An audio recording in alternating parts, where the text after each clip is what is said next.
I'm here with author Elizabeth Rose Quinn at Books on the Bosque for a pop-up book club and in-person conversation about her thriller novel, Follow Me. We're sneaking away to record an update for this episode, so stick around and I'll add it to the end.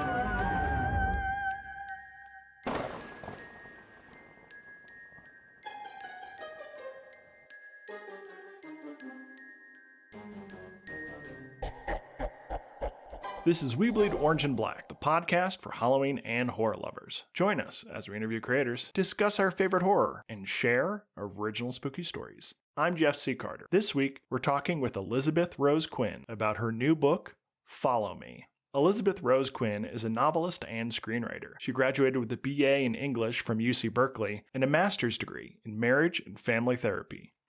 Born and raised in Berkeley, California, Elizabeth lived in Los Angeles for 15 years while working in production and writing for television. Her debut novel, Follow Me, was optioned by Amazon MGM Studios and is currently in production as a feature film. She is married with 2 children and currently lives in New Mexico. In addition to traveling and exploring nature with her family, Elizabeth loves rolling fresh pasta, swimming in the Pacific Ocean, and looking for rainbows in the desert sunsets. Lizzie, welcome to the show. Thank you so much for having me. I have an icebreaker question for you. I'm ready. Hashtag sweater weather, hashtag it's fall y'all, or hashtag pumpkin spice everything. I mean, you've got to just, if you're going to do it, be ridiculous. Say pumpkin spice everything. What's this sweater weather nonsense? If you're using a hashtag, cringe is already on the table. Go full cringe. All right. I like it. We're diving in. I was curious, how does your background in marriage and family therapy inform your writing? You know, I was a writer first, working in television in Los Angeles and doing all of that. And then in the pandemic, decided to go back to school and get this master's degree, work as a psychotherapist. It's really the same skill set. It's like, what is this person? What do they want? Why can't they get it? What is their own interior hurdle to joy, love, connection, success, whatever it is? And that's exactly what you would do in a writer's room. You know, try to find out what people want, what choices they're making that are getting them closer or further away. And now it's just real people versus fake people, and then back to fake people again in my book. And it just kind of all feels akin of the same skill set in a way that is very gratifying to me. So I had it backwards. It was, how does your writing impact your therapy work? Mm-hmm. And then the therapy work went back into impacting the writing. It's an Ouroboros, but with 3 snakes instead of just 2. Who gets the tail? Which of the 3 snake Everybody heads? gets a tail. Oh, Everybody gets a tail. Yeah, it's great. It's really fun. And I love working with my clients, and that feels really real and tethered to feeling like I'm making a difference in the world and making the world better and happier and kinder. And then I go back into my own little universe on my laptop and murder a bunch of people, which is, you know, it's all about balance, Jeff. Let's dive into Follow Me. Can you give us a back of the book summary? Yeah, so Follow Me is a thriller novel. It begins with Kiara, who is really struggling in that era of new parenthood. She's got twins. She feels like she can't make friends. She doesn't have community. And in order to kind of attempt to bridge that gap, she gets sucked into the social media Instamommy influencer world and is invited to the fanciest, kind of coolest, most cachet level influencer style weekend. And she goes not really wanting to become an influencer, but just to wanting to make friends and connect with other parents.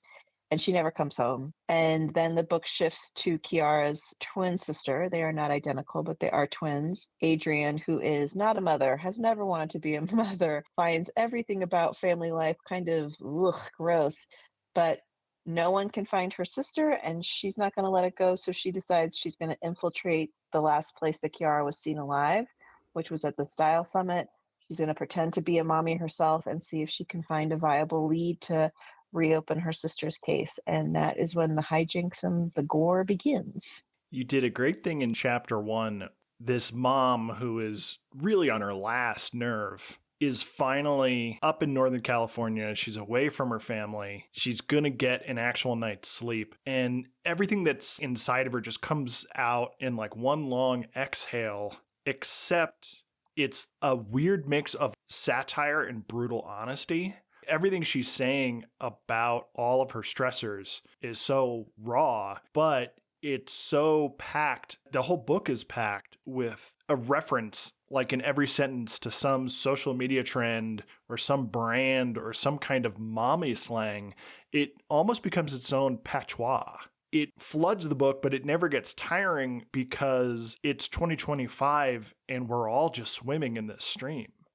So it's amazing that you could fill a book with this patois and not have it get jarring or tiring because it's almost like the air we breathe now. Yeah, I love that you picked up on that because it was a balance in the sense that it can be tiring. It can kind of start to feel, it can feel trite. It can feel like a crutch, too much of that stuff. But at the same time, I do find it kind of fascinating the way that online language has also become verbal language. Here I am talking to people saying things like IRL and TTYL. And this used to be relegated only to online spaces. And now I feel like there isn't that hard and fast barrier between real life and digital life. And if anything, it feels like digital life has kind of swallowed real life up. And so I really wanted to, exactly as you put it, saturate the book with that patois to kind of, I almost feel like literature and writing in this way is one of the few places where we still don't allow digital speak to come forward. And I kind of felt like by putting it in the book in such a aggressive way, I wanted to shine a light on it. I wanted to kind of feel arch and silly, but make you think like, why do I say IRL to my friends when I'm just having lunch with them? Why is this digital speak in all of our mouths now? That feels so awkward. If you want to say something a little more poetic than the crass IRL, I prefer the term meat space. Whenever I am face to face with someone, I make sure they know that we're in meat space. That's beautiful and kind of romantic, meat space, because it's like a meat cute, but it's your meat suit. I mean, there's so much there. There's layers. It's Whitman-esque. You were talking about how the digital world has sort of swallowed the physical world, and at very least in terms of language. But I think you need that constant intrusion into the thoughts and the description and the narrative of these characters because at best, they are walking two worlds.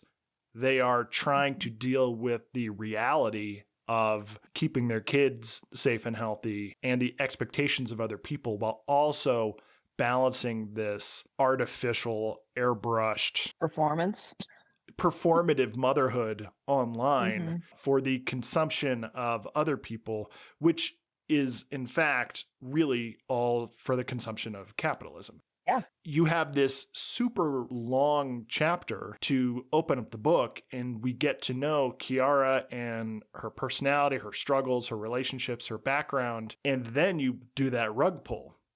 And we find out this is not Kiara's story. This is her sister's story. So we had to spend all that time in chapter 1, and then we're off to the races. And so Adrian is a twin who is like a sideways look at Kiara. She never wanted kids, never got married. Yeah, one of the things that I always come back to again and again in my writing is I love stories where two people have experienced the same thing, the same trauma, the same heartbreak, the same whatever that kind of core origin story moment is, and then their reactions are completely different and both make perfect sense. It's not like one person has gone off the rails, like they both have a reaction that feels very tethered to reality. And then this tension of you're the only person who understands what happened, and I absolutely hate that you don't get why I'm doing what I'm doing. And this kind of push pull of pulling together, you understand, and then the pushing apart of like, oh my God, why are you like this? Why are you handling it this way? Kiara and Adrian had a really complicated childhood with a mom who really struggled. And for Adrian, her response was, I'm never getting within a million miles of that. I don't want any picket fence. I do not want to get married. I do not want to have kids. Like, that looks horrible. And Kiara's response was, I really want to do this right. I want to have the childhood that I didn't get to have. I want to create it for my own kid. And those feel to me like both the most natural responses. And so the tension that they experience of really deeply understanding each other, but their lives have arrived at kind of inflection points where, oh my God, they're strangers.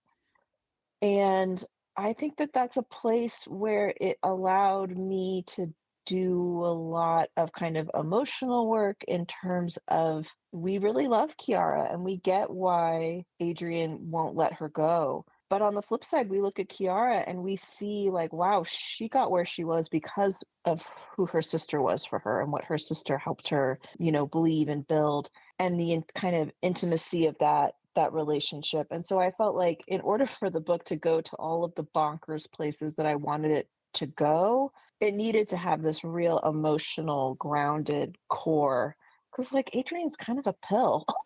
Like people aren't going to want to hang out with her if they don't understand her and have some empathy for her, even when she's being a snarky pain in the ass. And then also, part of them being twins was the fact that the digital landscape has just revolutionized 18 times over since 2020.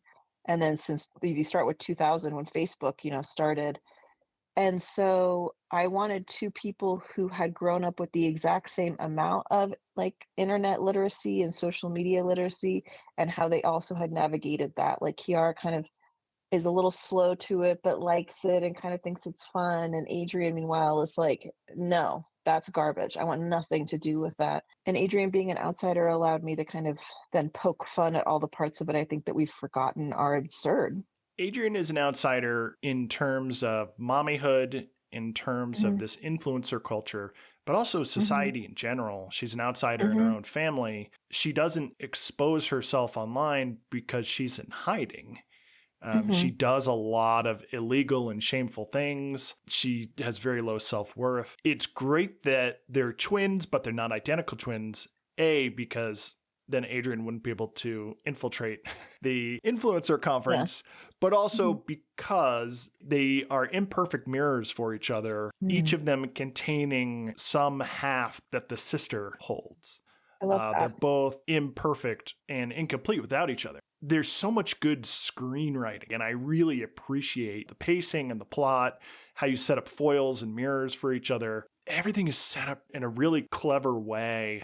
There's all these red herrings, the way you slowly reel out tension and mystery and stuff. Your screenwriting is on full display. But Jeff, it's a book. Oh, it's in there. It's in there. You cannot take the screenwriting out of the writer, I don't think. God, it was so hard. When I sent the first draft to a friend, she read it and was like, "Yeah, this is really great." And she goes, "Hemingway is begging you for an adverb." Because I was used to writing fast, plot forward, big character choices, dialogue. I'm not describing the weather. I'm not describing the sound of the trees or like the mist. I'm just like, no, no, no, no. We got to move it forward. We got pages to get through. It was a struggle at first, and then once I feel like I kind of got my bearings again in prose, it was nice to feel like, oh, I can bring so much of that screenwriter pace, which I love now. Like I just want to fly. I just want to zip and then be able to also stop down into kind of more beautiful interior moments. But it was definitely when I read it now, I'm like, yep, there's all that screenwriting stuff. I really can't get rid of it. The first draft was get in losers, we're killing mommies. Yes, basically. Fantastic. Yeah, like even when I sent the book to my lovely editors and they have purchased the book and they come back and give me notes, the book is not long. So I'll say that. I added did my editor's notes 30,000 words in 6 weeks. Wow. It was short. It was really short when I sent it to them, and it's still not long. And I mean, I like that, but it was definitely, I was like, I got to find that gear. I got to find that slower gear where they're like, can you add 5 chapters? It's like, sure. can you do it in 4 weeks? I was like, can I have 6? Like, sure, sure, sure. I was like, oh my God, I have to add 5 chapters. What am I going to do? But I'm a worked out. big fan of a short book. I went to college for screenwriting and I love it just lean and mean. And as you said, plot forward, full tilt boogie.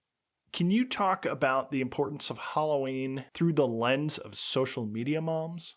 Oh God. Okay. To me, part of Halloween that makes it so perfect for social media is many factors. First of all, I love Halloween. I've always loved Halloween. My dad had to make a rule that we weren't allowed to start decorating the house for Halloween until after his birthday, which was September 18th, because it was like getting earlier and earlier. It was it was like August, and we're like, what if we get the skeletons out now? And he's just like, no, make it stop. And so I have always loved Halloween. It's just been a fun thing. But I like little kid Halloween. Like I want to trick or treat and like do fun decorations and have all the like goofy stuff.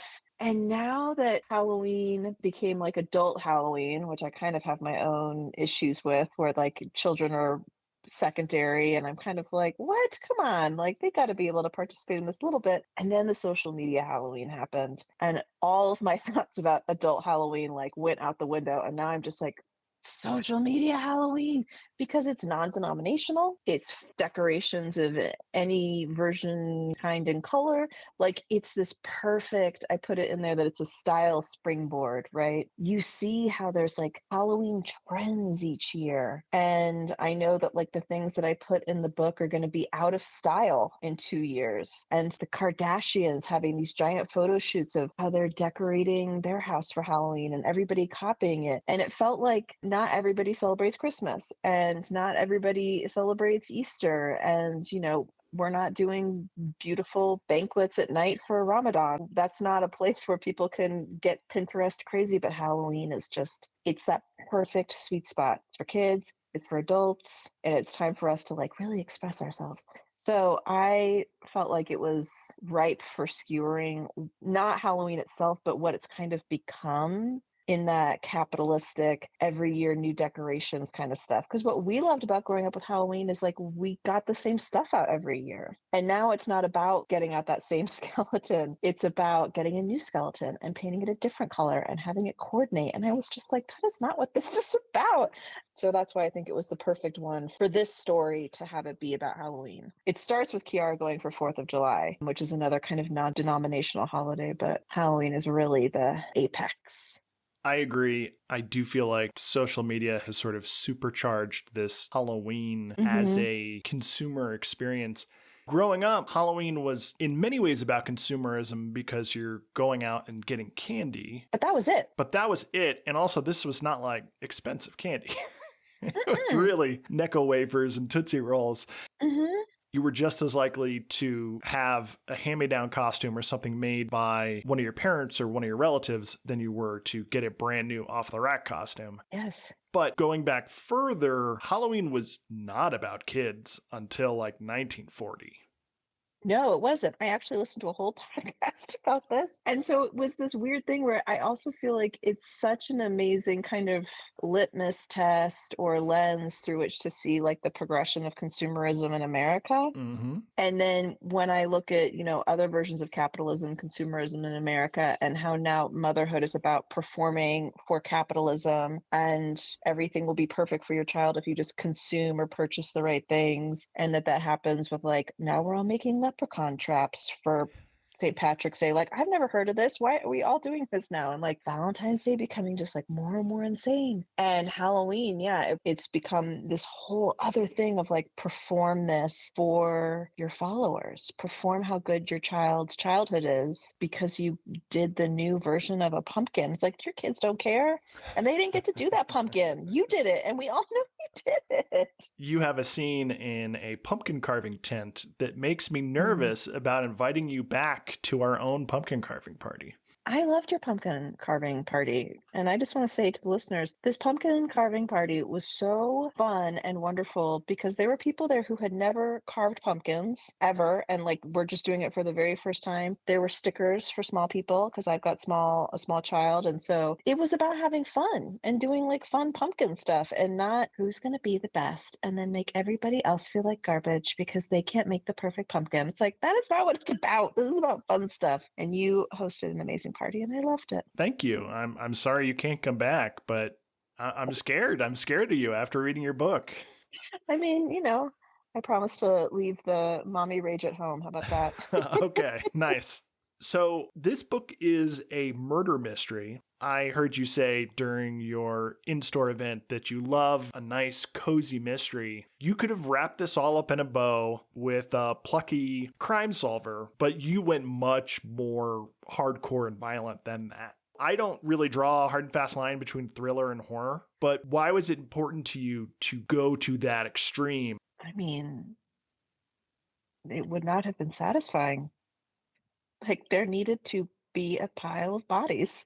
I'm sorry, it had to happen. For my own personal self, I wrote this book because I was mad. I was mad. I was a mom. I had a 1-year-old. COVID started. I'm trapped in my apartment. There's a fence around our city park. We can't go outside. I find out I'm pregnant with my second child at the beginning of 2022. And I thought, like, oh God, I guess my career's over. I just was so angry, and between the feeling of watching the social media really ramp up during COVID and saying, you could be a good mom, you could be a better mom if you just do all this stuff, and me knowing that like those videos are edited and they are not telling you that they're selling you that pan set or that, child development toy set that then you have to assemble and facilitate or whatever. The real money that that influencer is making is because they're selling you to the corporation. That's the real money. The real money is not you buying the little toy set. The real money is them selling your attention span in the attention economy to a corporation without your consent and without being honest about it. And so like that anger, and then the anger coupled of feeling like I'm so happy to be having a second child and it's going to ruin my life because no one actually wants to accommodate people who have kids. And those two kind of like twin tsunamis of anger just came together, and I just needed them all to die, Jeff. I just really needed to work through all of my feelings about like snapback bodies and crafting and all this stuff, that all the pressure and expectations that then are posed to you like you're already failing, and then here's a very expensive solution. If you don't do it, you're a bad parent and you're ruining your kid's life. I was like, nope, I've got to murder that idea. And that was just where the story needed to go. Can you talk a bit about this proxy character for Kiara, Bernice? Bernice is really an important and lovely character to me because I think she really exemplifies what we get a lot of with Kiara, but of course then Kiara drops out of the book, which is when you're a new parent and you're trying to figure out how to make your way in the world, you just feel so vulnerable. And I felt like Bernice was somebody who I wrote to not really have guile. She's not there to be savvy. She's not there to like network and do the mean girl thing. She is vulnerable, and she's also searching and yearning and wishing for a place and feeling like her life kind of disappeared under her feet. And I think it was really important for Adrian to hear more about that perspective from someone who wasn't Kiara, because it gave Adrian the space to reflect on kind of how unsupportive she had been of Kiara. And sometimes when you have that like one step removed, you don't have to be defensive because Bernice isn't talking about her. But Adrian hears Bernice's story and goes, oh God, that's also about me and me not being a very good friend when my sister really needed me. Bernice has a speech in the book about how angry she is that her life disappeared. And it's a moment where the vulnerability, you see how deep it goes and how pernicious it can become into a place of almost, of rage. It can become self-loathing. It can become opportunism. It can become all kinds of things. That's the kind of deep interior experience that a lot of mothers have that they don't feel like they're allowed to talk about because it gets warped into like, well, don't you love your children? Aren't you happy? I wanted to give voice to that in a way that Adrian could finally hear it. And that became Bernice. I don't know if I am the target audience for this book, but man, the emotions are so raw and these characters are so well drawn, all wrapped up in this really snarky, twisty mystery. I really, really enjoyed it. I'm so glad. Yeah, it was really fun to write. I needed to write it. I figured if no one buys it, I'll just make it a PDF and stick it on Reddit because this was the book that I needed. And as somebody who loves Halloween and loves all that stuff, I also kind of wanted something that was spooky but funny.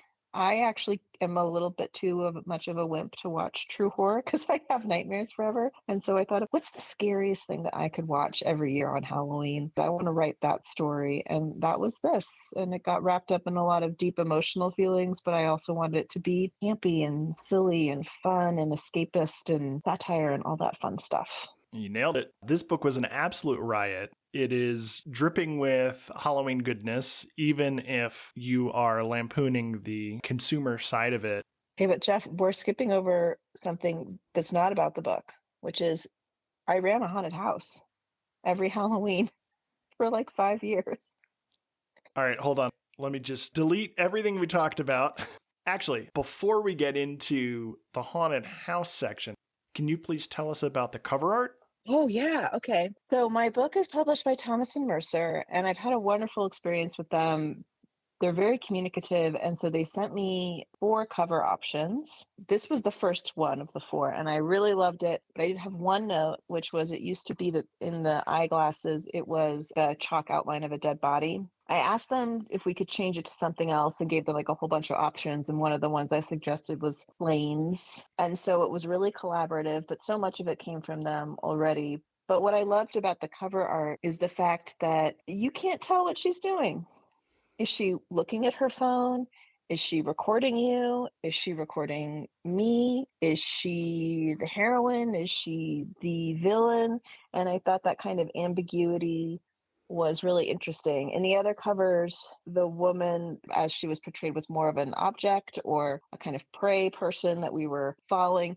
This felt ambiguous in a way that was intriguing. And so that was why it definitely had to be the number one choice by a mile. And I liked the fact that it's got a kind of almost like collage feel and, you know, the different media pieces, all of it I thought was really fun. It's a really cool cover. And I remember when I was in your kitchen and you had a bunch of them taped up on the wall and I was like, that's the one. And you're like, oh, good. That's the one I picked. Yeah, it was cute. I let my kids vote. So we taped them up on the wall and they got to pick which one they liked. And my daughter liked that one because it was the most pink. And I was like, well, there you go. There you go. Gender apparently is very real, unfortunately. We didn't push her towards pink, but that was the one she liked. But yeah, no, you were very much, you're like, please tell me you chose number 1. We did. I promised you. I love pink. Okay. Please take us into the world of professional haunting. I worked at a Parks and Rec department. I did after school enrichment care and like, you know, art classes, and I taught preschool. And the Parks and Rec department was housed in this giant old Tudor house, like this huge, huge house, you know, where it's got like the carriage house in the back and the front had the big overhang, like it's the original house from the 1880s. You know, a lot of it's been converted, but a lot of it is the original. And so every year for Halloween, we would turn it into a 3-story haunted house. And it was so fun. It was really the highlight of the year. So when I say that I love Halloween and I like little kid Halloween, I've dedicated many, many, many, many hours of my life. And so sometimes we would have a theme, and sometimes each elementary school location would kind of choose a floor and convert it. But one of the best years was it had this beautiful, like very old wood staircase, really wide with this huge banister. And we always had to use this flame retardant plastic all over the walls to protect the antique moldings and all that stuff. It was not the most beautiful. And so one year we decided we're going to make it work for us. And so we bunched it all up and made the walls like incredibly textured. And then one of the staff members, we covered him in the same kind of baubles. So when he sat in the corner, you couldn't see him because he was in a shadow. So as people got to the landing, he would jump out at them. And we really had to time it right because if you jumped out too early, they were going to fall down the stairs. There was the outer kitchen room that we went around the city and just filled our cars. There was all these beautiful elm trees, just filled our cars with fallen leaves. Yeah. And so that was like a foot of fallen leaves. And we got all these corn stalks and hay bales, and somebody dressed up like a scarecrow. And he would wait until the last second and be at different parts of the room. So people would come through and think they would know where he was, and then he wouldn't be there. And he would be at the top of the stairs right before they go in the basement, which is always terrifying. So it was like this, people get really stressed out. It was just the greatest. It was so fun. We definitely did the kind of haunted feast one year, and we had a real pig's head that we got from a butcher. Day Nice. 3 of the haunted house really started to smell. But the best part was is that we tiered it. So we had kind of different time frames. So the little kids could come, and we'd have all the lights on, and no one was in costume, and we would walk them through and they could touch stuff. You had the silver platter over the pig's head? The silver platter stood over the pig's head. Yeah, so it was really great. And then all the way up to like the high school kids coming, and like all the lights are off. People are jumping out. Like we put it in there, like you could be touched, you may not be, but like it was just so fun. And just having this giant line down around the block for 3 nights of Halloween. And it was the greatest. And I loved it so much. So shout out to the Parks and Rec Department of Piedmont, California, and their old Tudor mansion. And it was just wonderful. So I come by my love of Halloween very honestly. I promise it's a lifelong cherished holiday for me. And I love taking my kids out trick-or-treating, and I love getting the same stuff out every year, and they love it too. We actually still have our skeleton up over our front door. We just haven't put him away. And now I've noticed that his spine is snapped in half and he's in 2 pieces. So his legs are on one side of the foyer and his head and chest are on the other. And my very small son goes, "Oh, skeleton owie." I said, "Yeah, skeleton owie." It's time for a Halloween treat. Can you recommend a book, movie, game, food, or experience, past or present, that puts you in the Halloween mood? Ooh. During the pandemic, we got in the habit of watching movies with our friends when we were in different places. And it was really fun to watch scary movies as a way to hang out even when we were separate. I love that. For me, I can watch a really scary movie that way because I don't get too scared because everyone's chatting. And in this universe, I feel like so few of us get to live by our close friends.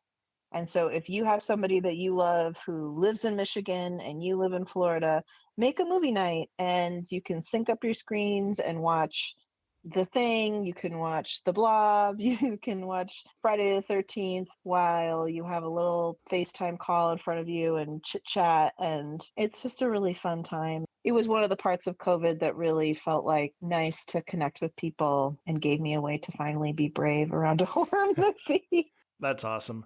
My friends and I started a socially distanced movie night during COVID, and we've kept it up. It's actually weekly now. Every Saturday night, we'll put on some horror films or some weird throwback 70s and 80s movies. It's so much fun to program this little mini film festival and catch up. It's great. This year, I live on a little cul-de-sac, and we kind of had a little neighborhood Halloween party for the kids. And we have a green table, and I made like little alien arms and this big kind of like circle of fake paper teeth. And I had all these cups and I filled them with candy. And I said, like, let's feed the monster. And you throw a ping pong ball in and you get the candy in the cup. And my husband just looks at me and goes, "You made beer pong."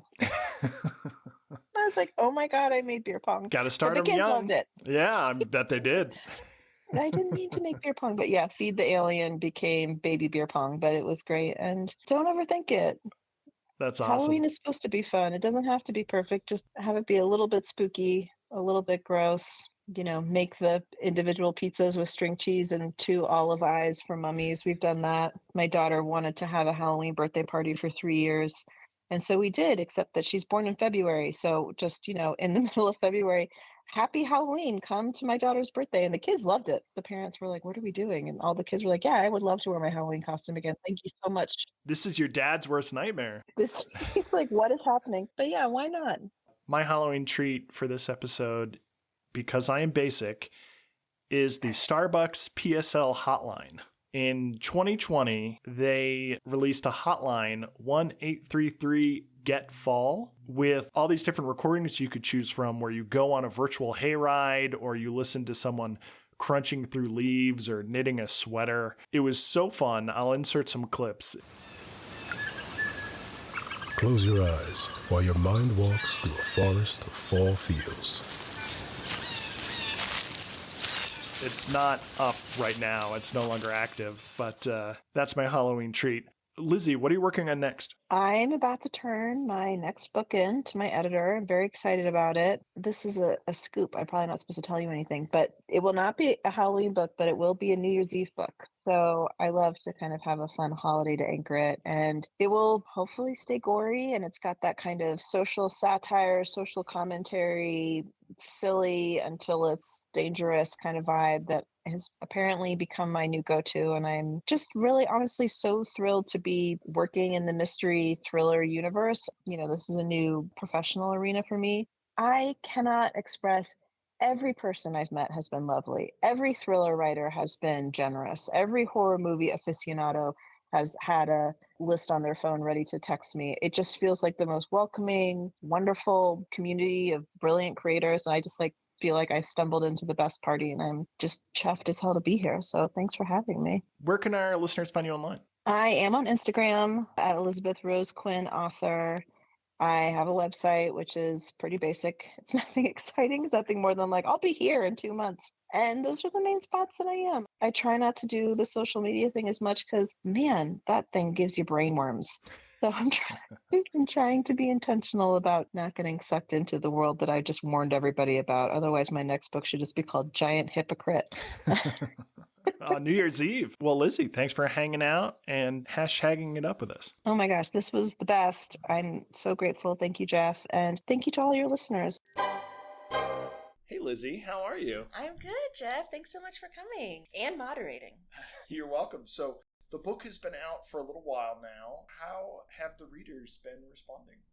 They've been responding really well. I am amazed at how shocked people are at the gore. I thought that would be a hit, and I think people are a little scandalized, but also titillated and into it. They're like, I wasn't expecting all that.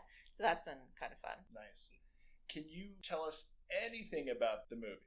I can tell you that Adele Lim, who's writing and directing the movie, has had to push back my movie a little bit because she got tapped to do the very exciting Princess Diaries 3. So her star is on the rise, and I'm happy to have my wagon hitched to her.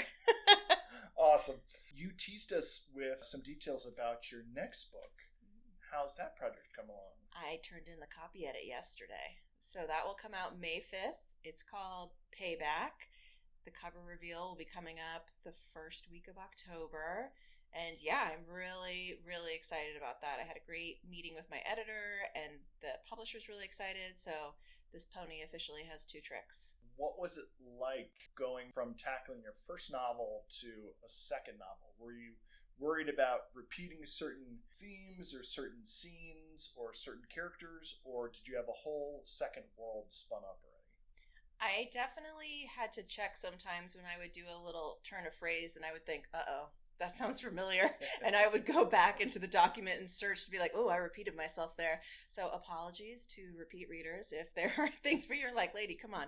But other than that, it was just, I have been so gratified and grateful to anyone who's read my first book that I really wanted to make sure that if they signed up to read the second one, they weren't disappointed. So that was the pressure I got for myself. Fantastic. So now that that's handed in, it's off your desk, what are you working on next? I am putting together the pitches for my 3rd and 4th book. So the sample chapters for the 3rd book are coming along. I got notes from my lovely agent, shout out Liz Parker. And so hopefully I'll be pitching my publisher by the end of the year on my next 2 books. Very cool. Any plans for Halloween? Well, hopefully a certain person who's sitting next to me is going to have their pumpkin carving party, and we would go to that. And then other than that, I'm down for the trick or treat. I can't wait. I can't wait to walk the neighborhood and watch as decorations come up. We're all really looking forward to it. Have the pumpkin seeds scattered in your backyard borne fruit? Not yet, but they have borne some pretty insane vines that I keep tripping over, and that's my own just lack of gardening experience. Oh, this needs a trellis. Okay, crap. It's your own spooky October landscape. Yeah, exactly. All right, Lizzie, well, thanks for catching up with us. Thank you, Jeff. Thank you so much for being here, and thank you, listeners. Thanks for listening. Please subscribe and follow. We're now on YouTube. Links are in the show notes. You can find me at jeffccarter.com, and I hit the link to pick up my collection, We Bleed Orange and Black, 31 fun-sized tales for Halloween. Until next time, stay spooktacular. Flannel. Flannel. Flannel. Flannel. Flannel. Flannel. Flannel. Flannel. Flannel.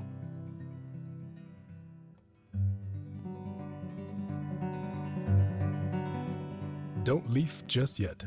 Press 9 to go back to the main menu or stay on the line.